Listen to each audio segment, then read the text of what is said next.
Ассаламағалейкум, құрметті телекөрермен қауым. Балалық шаққа саяхат бағдарламасының бүгінгі қонағы Қазақстан Республикасының президент сыйлығының иегері, Қазақстан Республикасының мәдениет қайраткері, журналист, сазгер Серік Жанболат. Ассаламағалейкум, сәке, қош келіпсіз. Енді мынау тал бесікте тербеліп, жұпар иісін жұтып өскен ауылың жайына әңгіме айтып берсеңіз, сол ауылға бір саяхат жасап өтейік. Мынау сіздердің бағдарламаларыңыздың өзі балалық шаққа саяхат деп аталады екен ғой. Саяхат деген сөздің өзінде үлкен мән бар, иә? Саяхат деген кезу ғой, иә? Дүниені шарлап. Ал сен өткен дүниені шарлап кететін болсаң, міндетті түрде ат басын тірейтін жерің, ол менің туған жерім. Менің туған жерім сол қазір Шығыс Қазақстан облысы, бұрынғы Семей облысы, Абай ауданы, Қарауыл селосы. Шыңғыстаудың баурайы, Арқаның төсі. Мінекей сол жер. Ауылыңыз бір үлкен ауыл болды ма? Білмеймін, мен бала кезімде өтті үлкен ауыл сияқты болатын. Кей кезде барып қарасам, енді аудан орталық ғой бұлай. Бірақ біздікі көп үлкен жолдардан шалғай жатқандықтан, қазір кейін кезде барып қарасам, кішкентай ғана ауыл екен. Негізі сол отбасында қанша адам болды, қанша бала, қанша қыз? Мен енді шал кемпірдің баласы болғандықтан, олардың 6-шы баласы болып есептедім.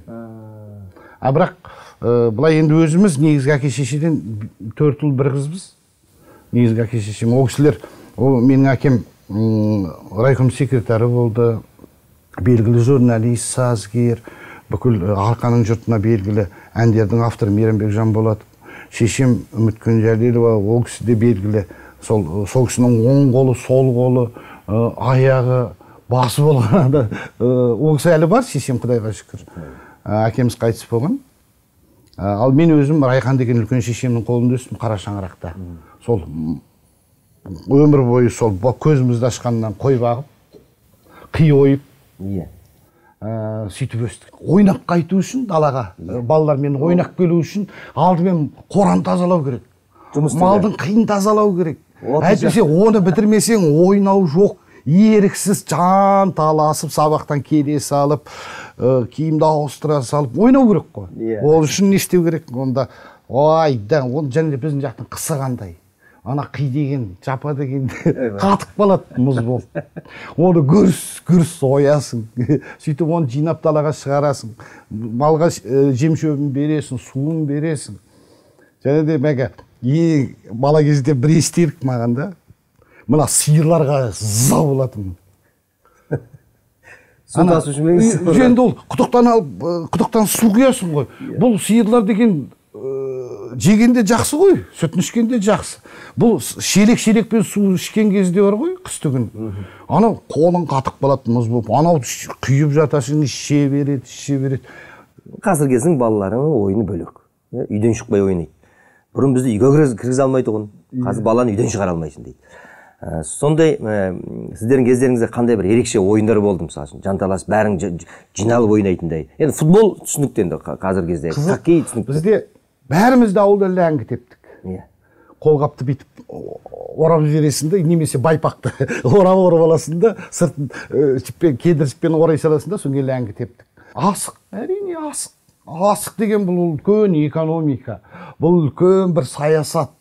Асық деген бұл үлкен қолөнер ғой біз үшін ол кезде. Кәдімгідей сақаны алып ап, оның мұртын шауып тастап, мына тәйкі жағын тесіп, ішіне қорғасын құйып, содан оны білдірмеу үшін астын егеп, оған мына капа дейді ғой, мынау бір балқитын дүние. Соны сақаның екінші жағына жағып, анан білдірмеу керек қой.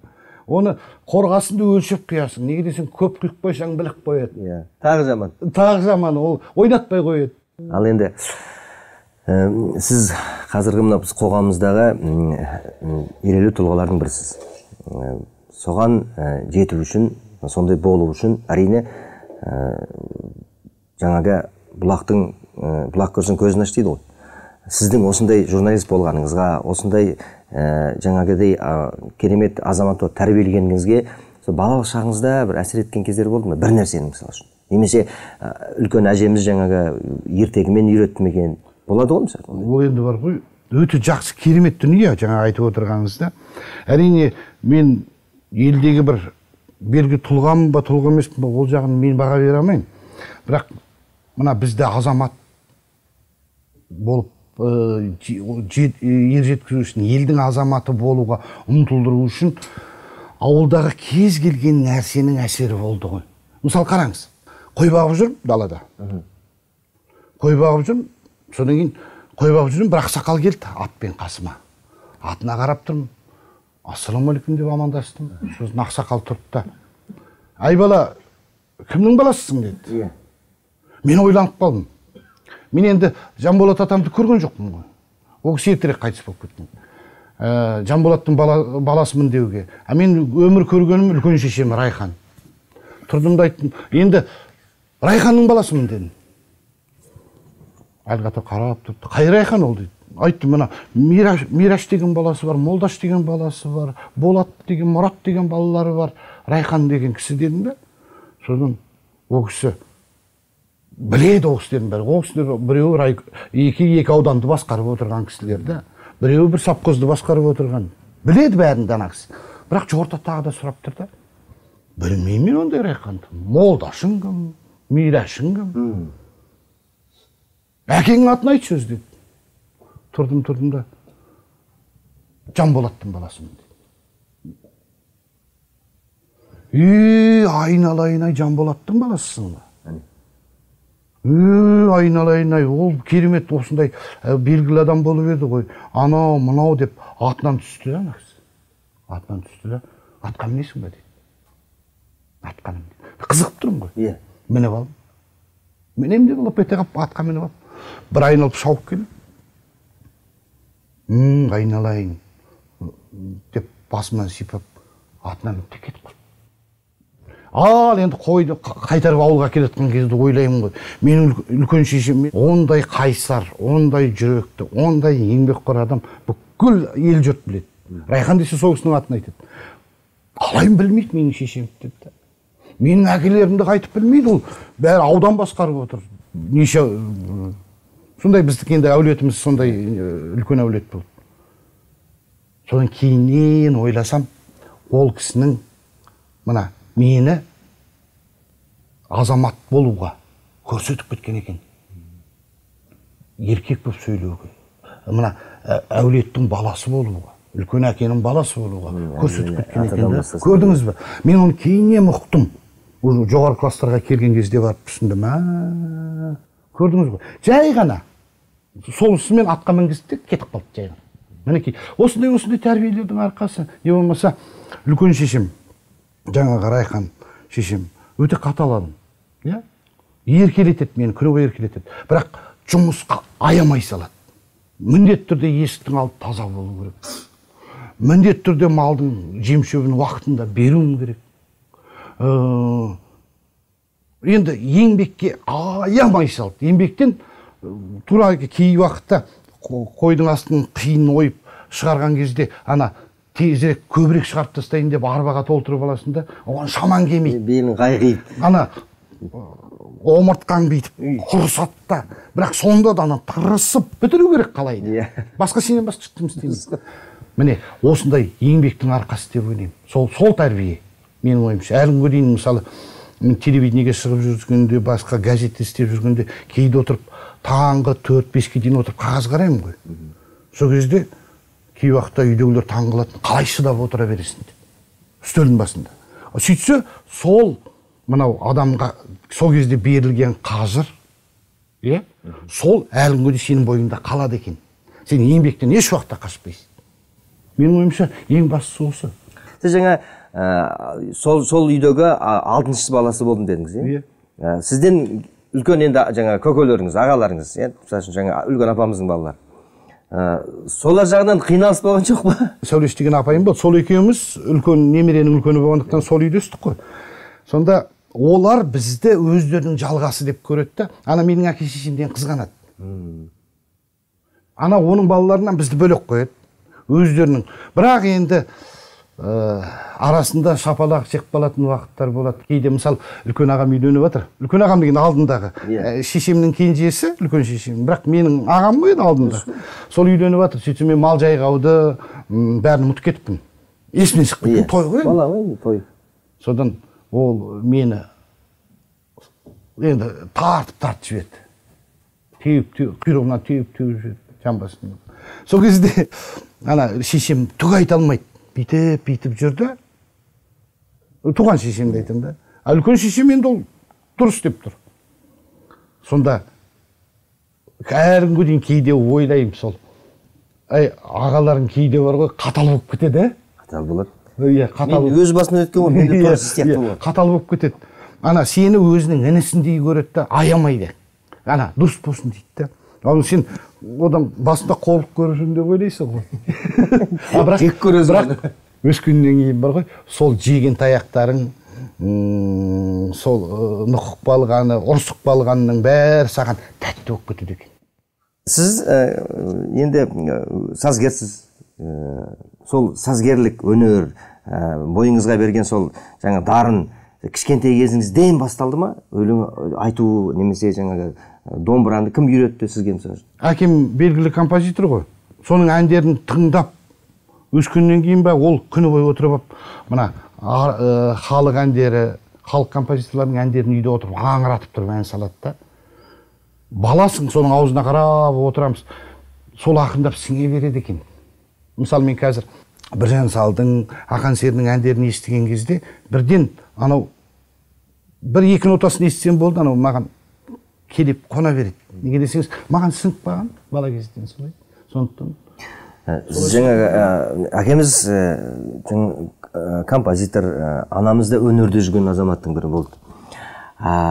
Сіз журналист. Енді әндерде жазасыздар. Түріңіз де ұзын бойлы. Жаңағы жас кезінде суреттер қарасаң, таза бір әртіс, дайын әртіссіз да. Неге актер болмадыңыз? Немесе расында да композитор болып, жаңағыдай басқа мамандыққа неге кеттіңіз? Кішкентай кезіңізден сол жаза білдіңіз бе, әлде сондайға жақын болдыңыз ба? Мынау өнер тек қана бір жақты болмайтын сияқты ғой. Ол өзі адамға бір тұтас келсе, ол өзі қайсысын қаларын да кейде білмей қалады екенсің. Сондықтан енді мен бала кезімнен көргенім, әкем журналист, аудандық газеттің редакторы болған, сөйтіп көтерілген адам ғой. Сондықтан болар, мен журналистиканы өзім қалап алыппын. Қалай қалап алғанымды да білмеймін, енді өзі әйтеуір шимайлап жүрем ғой бала кезден бері. Содан сол жолмен бір жолата жүріп кеттік. Сондықтан ол, бірақ мен оған мен әнші болуым керек еді, немесе композитор болуым керек еді, өнердің жолын қалауым керек еді деп ойламаймын. Мен өзі сол журналистиканы қалағаныма шынымен де бақыттым, таңдағаным. Бірақ журналистикада өнердің бір саласы. Әрине. Кішкентай кезіңізде бір армандаған, біздің кезімізде де космонавт болу мода еді ғой, негізі сіздің балалық шағыңызда бір осындай болсам деген армандаған кездеріңіз болды ма? Осы міне қызық осы нәрсе бар ғой. Мына мен журналист болам дегенде, есімде мен 6-шы класста оқып жүрген кезде журналист болам деп айттым. Бірақ мен оның өзінде журналист деген сөздің мағынасын түсінбейтінмін. Өйткені менің үйде еститінмін. Журналист, енді әкем журналист болды ғой. Сондықтан шығар. Мен журналист болам деп бірінші рет айтқаным есімде 6-шы класста. Оған дейін рас мынандай, біздің әулетте былай болды. Елге қызмет деген бізде кредо. Бізде негіз ірге тасымыз. Біз бала кезімізден сөйтіп тәрбиеледі. Сондықтан мен қой бағып жүрген кезде, мысалы, енді 4 оқисың ба, 3 оқисың, қой бағып жүресің ғой далада. Сол кезде ойлап, таудың төбесіне шығып, ойланып отырасың. Мына шіркін-ай біздің ауылға ана жерге ағаш өсірсе, мына жерге алма бақ салса, мына жерден су ағызып қойса. Кішкентай кезіңізде? Өйткені телевизордан көргенің, ана көресің ғой. Телевизордан көресің, гүл жайнаған бау-бақшаны көресің, басқа темір жолды көресің, басқа дүниелерді көрген кезде, сол кезде қиялдап, енді бізге күні бойы айтатын елге қызмет ету керек. Ел деген сөз бізге. Сондықтан шынымды айтайын, бала кезден қиялдап жататын, мына жерге асфальт саса, ана жерде кен орны болса, Сол неғұрлым өркендеп тұрса біздің ауылда. Қазіргідей балаға бай бол, мәшін сатып ал, үй сатып ал деген тәрбие жоқ. Елге қызмет ету керек. Елді өркендету керек та. Осы дүние өмір бойы сынып қалып, мен журналистикаға алып келген дос шығар. Мүмкін елге қызмет ету керек деген дүниеде. Сондықтан мен рас ойыма бірінші түскен дүние, аузыма бірінші түскен сөз журналист болды. Журналист мамандығы. Оған дейін нақты бір осындай мамандық иесі болсам деп ойлаған жоқпын. Менің ойлайтыным осы елге қайтып қызмет ету керек. Мысалы, бізде Қарауыл төбенің етегінде бір кішкентай ғана мынандай сай бар. Сол сайдың түбіне келіп отырам, қарайым. Мына жерде неге сай бар? Яғни бұл жерде бұлақ болған ғой. Басқа жерде неге сай жоқ? Айналасы түгел. Жаңғыз төбе көз. Үлкен. Соның бір ақ жерінде сай бар. Неге бұл жерде сай бар? Яғни бұл жерде, соның кейін әлгі жерді қой баққан кезде әлгі жерді барып шұқылап бейді, қазам, мүмкін су шығатын шығар деп. Өйткені біздің ауылда су тапшы. Шыңғыстың ішіне кірген кезде әрине суда, нуда, ағашта бәрі бар. Сайраған құс, керемет. Шыңғыстан бері шыққан кезде ауылдың айналасында тақыр. Сол кезде ойлайтын, шіркін мына жерден былай су ағызса, мына жерге бөгөн қойса, таудың суын тоқтатып алып. Сол бала кезден қиялымыз сол, шынымды айтайын ба? Сол бала кезде қиял бар ғой, әлі күнге дейін кейде түнде жатқан кезде бар ғой, әлі күнге дейін тура сол ойды жалғастырып жатам. Бірақ енді менің ойым қазір кішкене өсіп кетті, биікте, өскен шығар енді. Бірақ сол бала кездегі елге ауыл аймағымды жайнатсам, көркейтсем деген сол арман қалып қояды екен. Әлі күнге дейін сол арман бар іште. Енді мынау таймынып, асы ойнап, шауып жүріп, еркелеп жүргеннен кейін бірінші сынып деген болады. Біздің кезімізде бірінші класс дейтін. Соған кіргеннен бастап сен өмірің сәл өзгере бастайды. Басқаша өмірге қарайсың, еркелігің артқа қала бастайды. Сіздің ұстаздарыңыз қайсысы есіңізде? Бірінші класс, екінші сынып, үшінші сынып деген сияқты. Өміріңізде бір елеулі естелік қалатындай. Енді ол шынын айту керек, ұстаздарым бәрі есімде. Бәрі есімде. Ұмытқан жоқпын. Біразы қайтыс болып кетті. Бірақ жылылықпен соншалықты еске аласың. Ауылдың мектебінің өзі үлкен бір кәдімгі дәстүрлі мектеп еді ғой ол. Ол ұлттық тәрбиенің бір ошағы болатын. Біз соны көріп өскенімізге, мен шынында да әлі күнге дейін тәнті болам. Сыныптастарымды, класстастарымды әлі күнге дейін, біз әлі күнге дейін араласып тұрамыз, класстастар. Бұл класстас деген өмір бойы ғой. Өмір бойы кететін адамдар екен ғой. Өздерді бір бізді бала кезімізде сұрамайды ғой, мынаумен дос боласың ба, мынаумен жақын боласың ба деп сұрамайды, әкелетті топырлатып әкеліп 30 балам бір бөлмеге тыға салады, болды. Сонан кейін жақсы көрсең де сол, жаман көрсең де сол өмір бойы солармен ақыры сол бір-біріңе көніп кетеді екенсің. Міне әлі күнге дейін класстастармен араласамыз, жақсы араласамыз. Керемет балалық шақты сізбенен бір сәтте өз сіздің балалық шағыңызға саяхат жасап өттік бүгін. Енді балалық шаққа саяхат жасау деген ол ойынға тоймайтын бала сияқты ғой. Біз айта беруімізге болады, еске түсіреміз, оны еске түсірген сайын қайтадан жасарған сияқты бола береміз. Бірақ енді уақыт деген төрешіміз бар. Құрметті телекөрермен, біздің де осы балалық шаққа саяхат бағдарламасына арналған уақытымыз аяқталды. Бізден бірге сонау балалық шаққа саяхат жасаған танымал журналист Серік Жанболат ағамыз. Үлкен рахмет айтамыз келгеніңізге. Сіздерге рахмет. Сіздердің балаларыңыздың балалық шаққа саяхат жасаған кезде керемет еске түсетіндей бір естеліктер болсын деп ойлаймыз. Рахмет. Жақсылықпен жүздесейік, құрметті телекөрермен қауым. Қош сау болыңыздар.